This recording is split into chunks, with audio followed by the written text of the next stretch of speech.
90 రోజుల కోర్సు పూర్తి చేస్తే చాలు 100% ప్లేస్మెంట్ సపోర్ట్ తో సాఫ్ట్వేర్ జాబ్ మీ సొంతం. వెంటనే కోడ్ జ్ఞాన్ డెస్టినేషన్ ని సంప్రదించండి.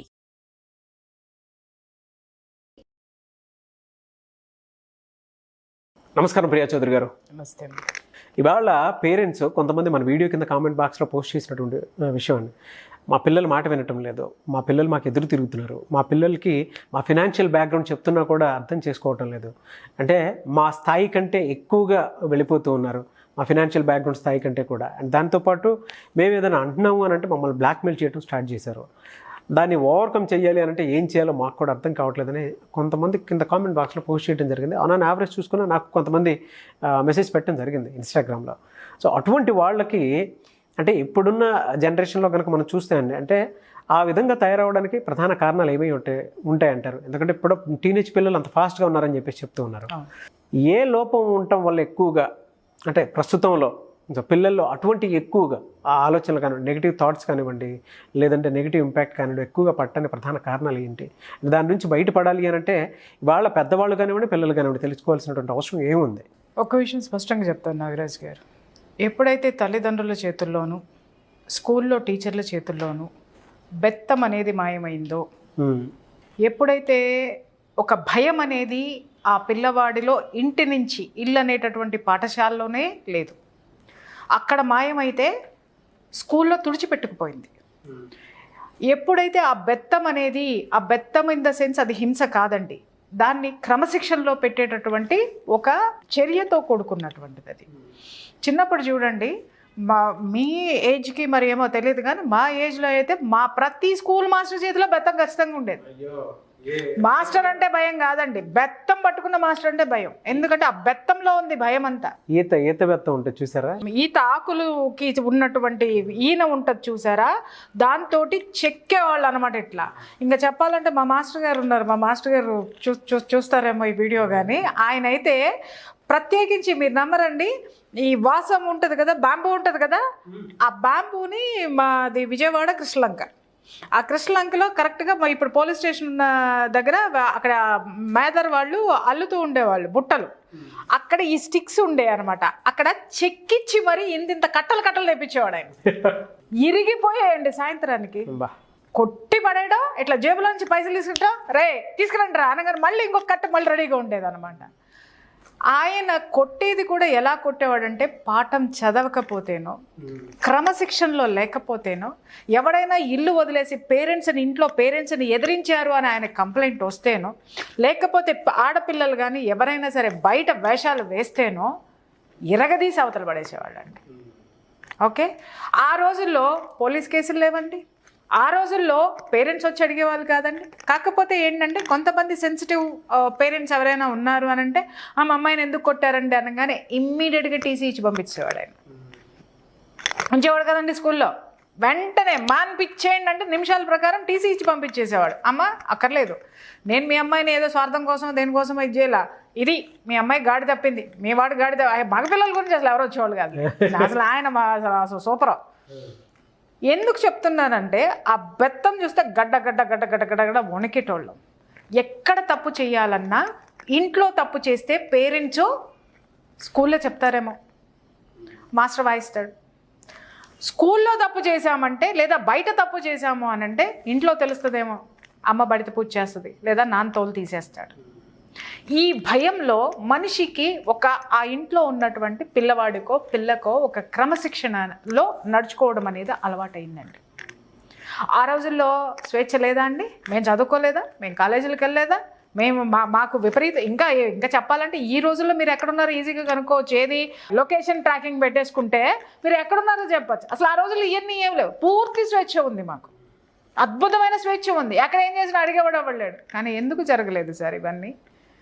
ఇంట్లో ఉన్న తల్లిదండ్రులు ఒక ఆడపిల్లను పెంచడం కానీ ఒక మగపిల్లవాడిని పెంచడం కానీ ఫస్ట్ క్రమశిక్షణ అనేటటువంటి దారిలో పెట్టేవాళ్ళు, పెద్దవాళ్ళు అంటే గౌరవం నేర్పేవాళ్ళు, సమాజంలో ఎలా ఉండాలో హెచ్చరించేవాళ్ళు.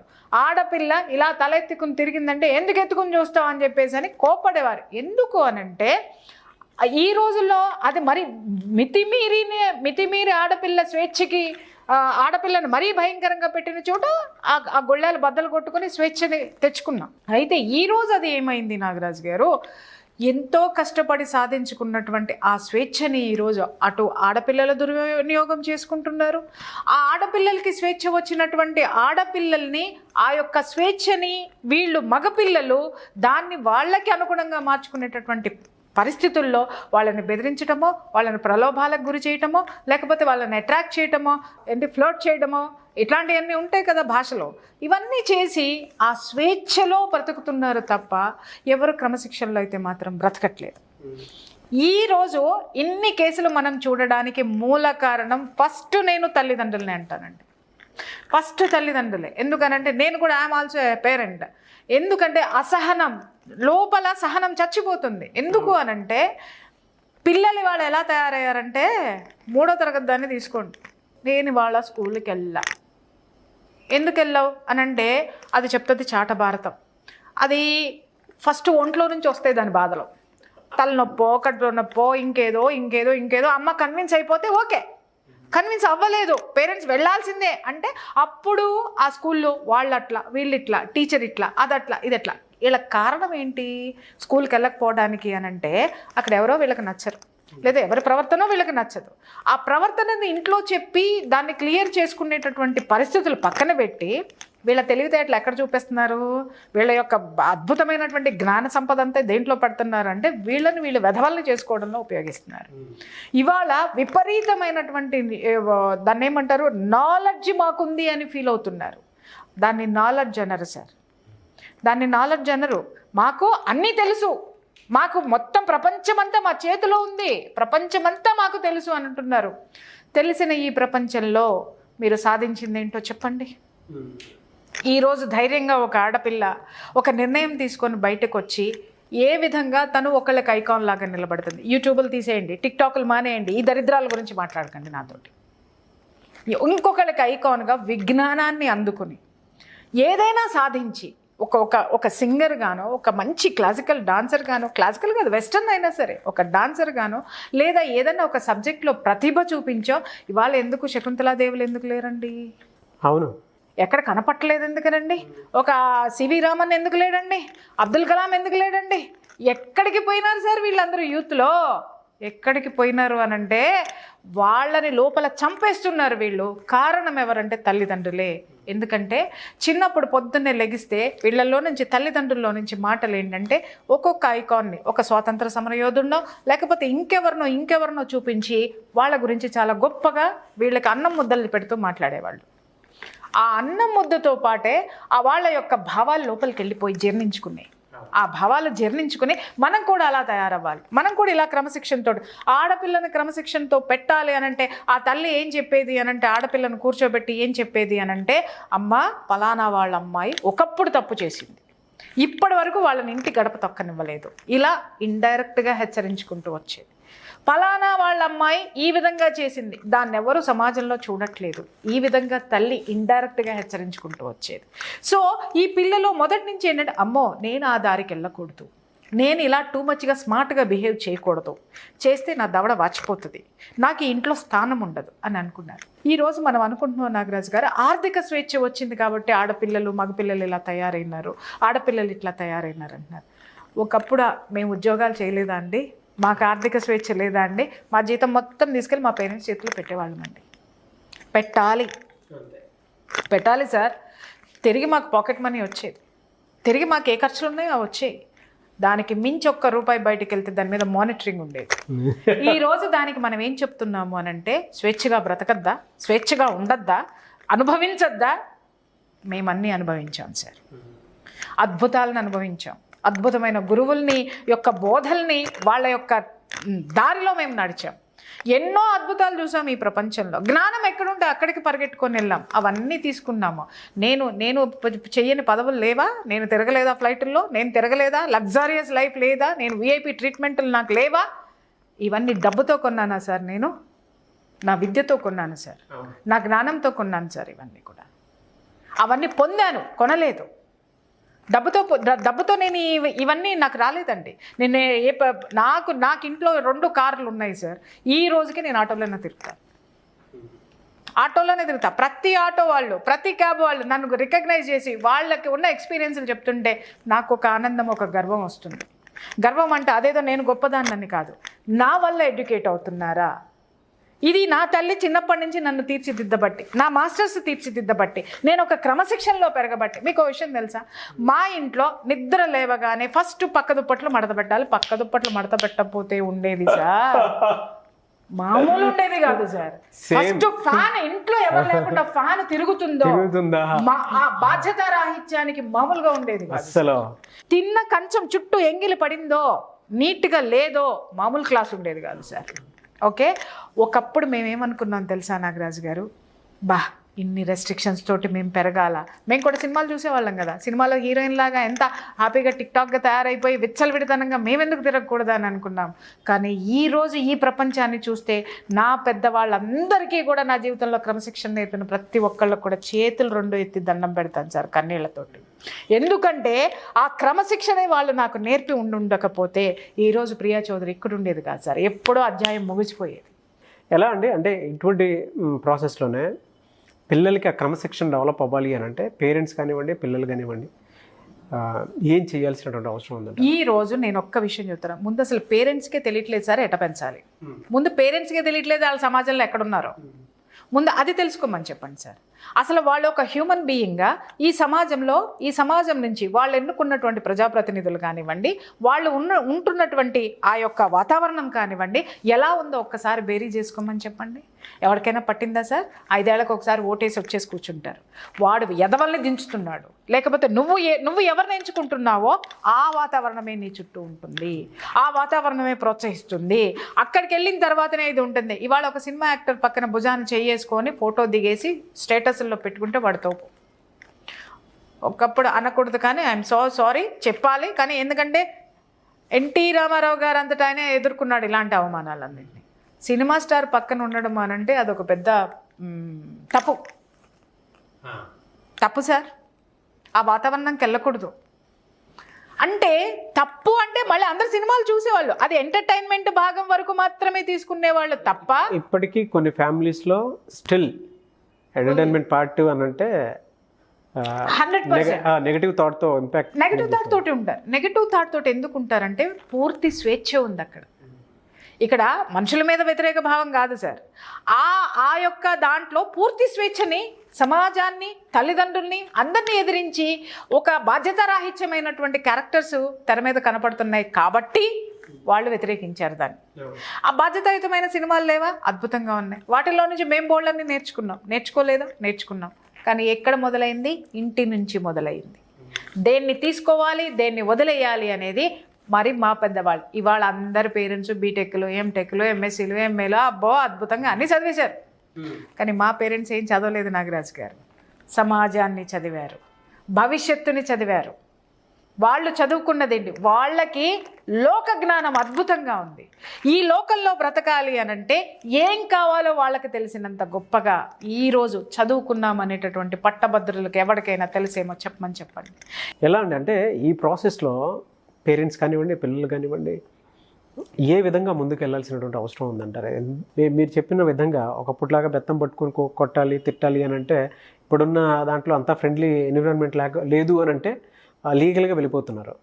సో అలానే కాకుండా దాన్ని ప్రోత్సహించాలని కూడా మనం అప్పుడు చిన్నప్పట్లో అయితే మనం చదువుకున్నాము, ఆ స్టైల్ వాతావరణాన్ని అడాప్ట్ చేసుకున్నాం కాబట్టి ఇక్కడ దాకా రీచ్ అయినటువంటి వాళ్ళు ఉన్నాం. బట్ ఇప్పుడున్న జనరేషన్ అంటే తీసుకోలేరు కొంతమంది, మనం ఇలా మాట్లాడినా కూడా. ఇప్పుడు బయట పడాలి అని అంటే ఎలా అండి ఓవర్కమ్ చేయాలి? నాగరాజు గారు ఇక్కడ ఒక్క వర్డ్ నేను మాట్లాడతానండి. ఇప్పుడు మీరు అన్నారు కదా లీగల్గా వెళ్తున్నారండి మనం ఏదన్నా మాట్లాడితే అని మాట్లాడుతున్నారు కదా. నిజంగా అక్కడ హింస అనేది జరిగితే దాన్ని ఖచ్చితంగా లీగల్గా వెళ్ళాలి, కొట్లాడాలి, వాళ్ళని వాళ్ళు ప్రొటెక్ట్ చేసుకోవాలి సార్. క్రమశిక్షణ మీద జరిగిన దాన్ని హింస అని చూపించేటటువంటి ఆ వ్యవస్థను కూడా మనం క్వశ్చన్ చేయాలిగా. వ్యవస్థలు మన కోసం ఉన్నాయా, మనం వ్యవస్థల కోసం ఉన్నామా? అక్కడ కూడా ఆలోచించాలి కదా మేధావులు. అక్కడ కూడా ఇక్కడ సమాజం ఎటుపోతుందనేది ఆలోచించాలి కదా నాగరాజు గారు. అది జరగటం లేదు. సరే ఇప్పుడు మీరు అన్నారు కదా, ఎక్కడా కూడా లేదు. మీరు అన్నట్టు ఏదైనా ఎక్కువ మీరు బెత్తం పట్టుకుని కొట్టారు, పేరెంట్స్ కొట్టారు అని అంటే అది పెద్ద ఇష్యూ అవుతుంది. టీచర్లు కొట్టారంటే ఇంకా పెద్ద ఇష్యూ అవుతుంది. నీలంటాళ్ళు నాలంటాళ్ళు చెప్పారు అని అంటే బెదిరింపులు అనేవి వస్తున్నాయి. ఇవన్నీ అనుకుందాం, ఇవన్నీ నెగిటివ్లోనే ఉన్నాం. టోటల్గా నెగిటివ్ ప్రపంచంలో, బెదిరించేటటువంటి ప్రపంచంలో మనం ఈరోజు బ్రతికేస్తున్నాం. దాన్ని ఎలా ఓవర్కమ్ అవ్వాలి? మీరు ఎన్ని మార్గాలు ఎతకండి నాగరాజు గారు, మీరు ఎంతన్నా ఎతకండి, ఒకటి ఈ ఈ నాగరికత ప్రపంచంలో మనిషి మర్చిపోయింది ఏంటి అని అంటే తనను తాను వెతుక్కోవడం మర్చిపోయాడు. ఆ తనను తాను వెతుక్కోవడం మర్చిపోయి ఎదుటివాడు వేసుకున్నదో ఎదుటివాడు అనుభవించేది ఎక్కడుందో వెతుకుతున్నాడు. అందుకే వీడు మనశ్శాంతిని కోల్పోతున్నాడు, అందుకే వీడు ఉన్మాదానికి గురవుతున్నాడు, అందుకే వీడు నిరుత్సాహానికి గురవుతున్నాడు, డిప్రెషన్లోకి వెళ్తున్నాడు. ఇవి ఎన్నో విధాలుగా హింసాత్మకమైనటువంటి సంఘటనలకు దారితీస్తున్నాయి.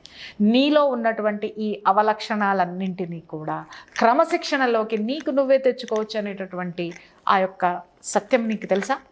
ఈరోజు ఎంతోమంది బోయవాడు వాల్మీకి ఎలా అయ్యాడు సార్? కరుడుగట్టినటువంటి బందిపోటు దొంగ వాల్మీకి. ఆ తర్వాత అద్భుతమైనటువంటి మహర్షిగా మారి ఆయన అత్యద్భుతమైనటువంటి గ్రంథాన్ని, రామాయణాన్ని మనకందరికీ అందించాడు. ఈ రోజున ఎలా జరిగింది? జ్ఞానోదయం, జ్ఞానం తీసుకున్నాడు. ఎక్కడి నుంచి తీసుకున్నాడు? అరే నా జీవితం ఏంటి అనేది ఒక క్వశ్చన్ వేసేటటువంటి ఒక గురువులు ఒక క్వశ్చన్ వేసి వెళ్ళిన తర్వాత తనని తాను పరిశోధించుకోవడం మొదలుపెట్టాడు.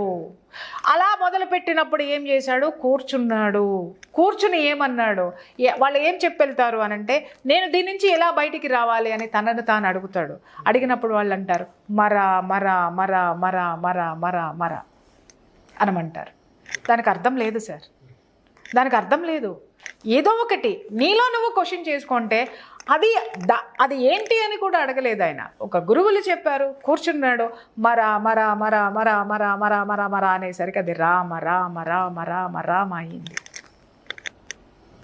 ఆ రామ అనేటటువంటి శబ్దంలో ఉన్నటువంటి వైబ్రేషను, తనలో ఉన్నటువంటి దుర్గుణాలని మొత్తాన్ని కూడా కూకటి వేళ్లతో సహా పకిలించి అవతల పారేసి అంత గొప్ప జ్ఞానాన్ని, అంత గొప్ప ఆధ్యాత్మిక తత్వాన్ని ఆయనకు అందించినటువంటిది ఏంటి సార్?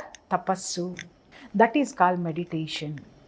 10 నిమిషాలు గంట చేస్తే దట్ ఈస్ కాల్డ్ మెడిటేషన్. 2 గంటలు 3 గంటలు చేస్తే మెడిటేషన్. రోజుకి 4 గంటలు మెడిటేషన్ చేస్తే, 4 గంటలు కూర్చొని ధ్యానం చేస్తే దాన్ని ధ్యానం అని అంటారు. అదే నెలల తరబడి, రోజుల తరబడి, సంవత్సరాల తరబడి చేస్తే దాన్నే తపస్సు అంటారు సార్. అట్లీస్ట్ నిన్ను నువ్వు తెలుసుకోవడానికి ఈరోజు పేరెంట్స్తో సహా వాళ్ళకు కూడా ఈ ప్రపంచంలో ఎలా బ్రతకాలో తెలియడం లేదండి. వాళ్ళకు కూడా ఈ ప్రపంచంలో వాళ్ళ పిల్లల్ని ఎలా ముందుకు తీసుకెళ్లాలో తెలియటం లేదండి. ఇక్కడ పేరెంట్స్ అండ్ పిల్లలు ఇద్దరూ కూడా కనీసం మెడిటేషన్ స్టార్ట్ చేయండి. మెడిటేషన్ స్టార్ట్ చేస్తే మీలోకి మీరు తొంగి చూస్తే మీ ఆలోచన క్రమక్రమంగా మీ బ్రెయిన్ తనని తాను ఒక కొత్త ఉన్నతమైనటువంటి స్థితికి చేరుకునేటటువంటి వైబ్రేషన్ని తాను పొందేటటువంటి అవకాశం ఈ విశ్వం నుంచి తీసుకుంటుంది. మీ బ్రెయిన్కి ఇవ్వండి, మీ బ్రెయిన్కి పని పెట్టండి. ఏ పని పెడతారు? నిశ్శబ్దం అనేటటువంటి పని పెట్టండి. ఆ మెడిటేషన్లో కూర్చోండి. మిమ్మల్ని మీరు ఎంత అద్భుతంగా తీర్చిదిద్దుకోగలరు అని అంటే, నాగరాజు గారు చిన్న ఎగ్జాంపుల్ చెప్తాను. నాగరాజు గారు, అబ్దుల్ కలాం గారు, ఆయన చదువుకున్న సబ్జెక్ట్ ఒకటైతే ఆయనకు వచ్చిన ఉద్యోగం ఒకటి. ఆయన చాలా నిరుత్సాహపడిపోయాడు. అరే నేను చదువుకున్నదంతా ఇది, నాకు వచ్చిన జాబ్ ఏమో చూస్తేనేమో డిఫెన్స్లో వచ్చింది. ఆయన విమానాల గురించి చదువుకున్నాడు, ఈయనకి డిఫెన్స్లో వచ్చింది. పోయి అరుణాచలం వెళ్ళిపోయాడు ఆయన. చూడండి, ఆధ్యాత్మికత్వం అనేది మనిషిని ఎంత సన్మార్గంలో పెడుతుంది అనడానికి మిగిలిన విషయాల గురించి నేను మాట్లాడాలి. నాకు తెలిసింది, నేను తెలుసుకున్నది, నేను చెప్పేది, నేను చెబుతున్నది మాత్రము నేను చూసింది చెప్తున్నా. హ్యాపీగా ఆయన ఒక స్పిరిచువల్ ప్లేస్కి వెళ్ళిపోయాడు. అరుణాచలం వెళ్ళిపోయి అక్కడ కూర్చున్నాడు, మెడిటేషన్లో కూర్చున్నాడు. ఆయన కూర్చొని క్వశ్చన్ చేసుకున్నాడు, శివుడిని క్వశ్చన్ చేశాడు. నాయన, నేను ఇది చదువుకున్న సబ్జెక్ట్ విమానాల గురించి, నువ్వు నాకు ఇచ్చింది డిఫెన్స్లో ఇచ్చినావు, ఇది ఏంటి అని అన్న తర్వాత తనలో నుంచి తన అంతరాత్మ చెప్పినటువంటి ఒక శబ్దం బయటకు వచ్చింది, ఒక సమాధానం బయటకు వచ్చింది. ఏంటి అని అంటే, నువ్వు దీంట్లో ఏదో సాధించాల్సింది ఉంది, నువ్వు సాధించాల్సింది దీంట్లో ఉంది. నీ చదువు వేరు, నీ యొక్క విజ్ఞానం వేరు. నీ విజ్ఞానం దీనికి అవసరము, నువ్వు ఏదైతే అది చదువు, బట్ విజ్ఞానము, నీ యొక్క క్రమశిక్షణ, నీ యొక్క పట్టుదల, నీ యొక్క ఆలోచన విధానము ఇక్కడ అవసరం ఉంది. కాబట్టి నిన్ను నేను ఈ ప్లేస్లో పెట్టాను అని ఆ శివుడు నుంచి ఒక వాక్కు ఆయనకి వినిపించింది. అర్థమైందా సార్? ఇమ్మీడియట్గా అక్కడి నుంచి ఆయన కృతజ్ఞతలు చెప్పుకొని, శివుడికి కృతజ్ఞతలు చెప్పుకొని వచ్చి జాయినింగ్ లెటర్ ఇచ్చేసినాడు. చూస్తే ఏం జరిగింది సార్? ఇవాళ ప్రపంచ పటంలో భారతదేశము అణుబాంబులు తయారు చేయడంలో కూడా సిద్ధహస్తురాలు అని చెప్పేసి ఒక ఒక స్థానాన్ని ప్రపంచ పటంలో నిలబెట్టినటువంటి అద్భుతమైనటువంటి గట్స్ ఉన్నటువంటి మిజైల్. ఈ స్పిరిచువల్ గురించి చాలామంది కూడా అంటే వెతుక్కుంటూ ఉంటారండి. మీరు కూడా మెడిటేషన్ క్లాసెస్ ఇస్తూ ఉంటారు కాబట్టి అడుగుతున్నాను. పేరెంట్స్ ఇది చూసిన తర్వాత కొంతమంది మెడిటేషన్ క్లాసెస్ కోసం బయట కూడా వెతుక్కోకుండా మీ దగ్గర చాలామంది స్టూడెంట్స్ ఉన్నారు. అప్పుడప్పుడు మీరు వాళ్ళని అవుటింగ్ తీసుకెళ్తూ ఉంటారు, వాళ్ళు అడిగేటువంటి క్వశ్చన్స్కి సమాధానం పరుస్తూ ఉంటారు, అండ్ ఎక్కువ రోజులు ట్రావెల్ అవ్వడానికి అవకాశం కూడా ఇస్తూ ఉంటారు. 41 days జాయిన్ అయినటువంటి వాళ్ళు ఉన్నారు. దాంతోపాటు 1 week క్లాసెస్ కూడా కండక్ట్ చేస్తుంటారు. మీరు ఎలా అండి మీ దగ్గర క్లాసెస్కి అటెండ్ అవ్వాలి అని అంటే ప్రాసెస్ ఏంటి? వాళ్ళలో ఏ ఆలోచన అయితే ఉందో ఆ ఆలోచనని స్థిరంగా పెట్టుకోండి. ఒక సంకల్పం అనేది ఉండాలి. నేను ఇదేంటో తెలుసుకోవాలి కాదు సార్, తెలుసుకోవాలని వస్తే 2వ రోజుకే పోతుంది. తెలుసుకుని తీరాలి, నేను సాధించాలి, నేను సాధిస్తాను అనే ఒక సంకల్పం ఉంది అంటే స్క్రీన్ మీద కనిపించేటటువంటి నంబర్కి ఫోన్ చేయండి. నంబర్కి ఫోన్ చేస్తే ఏ క్లాస్ కావాలి, మీకు ఎవరికి క్లాస్ కావాలి, దాని డీటెయిల్స్ ఏంటి అనేది మా సిబ్బంది చెప్తారు. మీరు ఏ క్లాస్లో జాయిన్ అవ్వదలుచుకుంటే ఆ క్లాస్లో డెఫినెట్గా మీరు జాయిన్ అవ్వచ్చు. ఎందుకు అనంటే మన లోపల ఉన్నటువంటివన్నీ బయటికి తీయడానికి నాగరాజు గారు 1 గంట 2 గంటలో 3 గంటలో మనిషికి సరిపోదు సార్. జీవితం మొత్తం సాధన చేస్తూనే చేస్తున్నాడు. అది ఎలా చేయాలి అనేది ఒక్కసారి నువ్వు తెలుసుకుని కూర్చుంటే ప్రతి ఒక్కళ్ళు అబ్దుల్ కలాంలు కారా, ప్రతి ఒక్కళ్ళు వాల్మీకులు కారా, ప్రతి ఒక్కళ్ళు కథానాయక మొల్ల కారా, తనని తాను తరచి చూసుకుని తీరాలి అనేటటువంటి జిజ్ఞాస ఎవరికైతే ఉంటుందో they can contact my number. మా స్టాఫ్ డెఫినెట్గా వాళ్ళకి డీటెయిల్స్ చెప్తారు. ఈ రోజుల్లో ఒక పిల్లలకి రీసెంట్గా నేను స్టార్ట్ చేసింది పిల్లల కోసం మెడిటేషన్ స్టార్ట్ చేశానండి. కేవలం పిల్లల కోసం. ఎందుకు చేశాను అనడానికి పెద్ద సబ్జెక్ట్ ఉంది దానికి. పిల్లల కోసమే మెడిటేషన్ స్టార్ట్ చేశా. వాళ్ళ యొక్క భావోద్వేగాలను ఎలా అదుపులో పెట్టుకోవాలి, క్రమశిక్షణలో ఎలా ఉండాలి. పిల్లలకి మెడిటేషన్ నేర్పే ముందు పెద్దవాళ్ళు కూడా కూర్చుంటే అదేంటో వాళ్ళకు కూడా అర్థమవుతుంది. పేరెంట్స్ పిల్లలు ఇద్దరూ కలిసి మెడిటేషన్లో కూర్చున్నారంటే ఆ ఇల్లు మొత్తము కూడా ఒక పాజిటివ్ ఎనర్జీ తోటి ఉంటుంది. ఆ పిల్లలు ఒక పాజిటివ్ సెన్స్లో బ్రతుకుతారు. పెద్దవాళ్ళు కూడా పిల్లల్ని అర్థం చేసుకునేటటువంటి అవకాశం అనేది ఉంటుంది. ఎన్రోల్ చేసుకోవాలి అనుకుంటే 41 days క్లాస్కి లేదంటే 7 days క్లాస్కి అయినా సరే లేదు నాగరాజు గారు, 41 days class, 7 days class, 21 days class for children and parents. Children కావాలంటే చిల్డ్రన్ నేర్చుకోవచ్చు, పేరెంట్స్ కూడా నేర్చుకుంటామంటే కూడా వాళ్ళు ఇన్సర్ట్ కావచ్చు.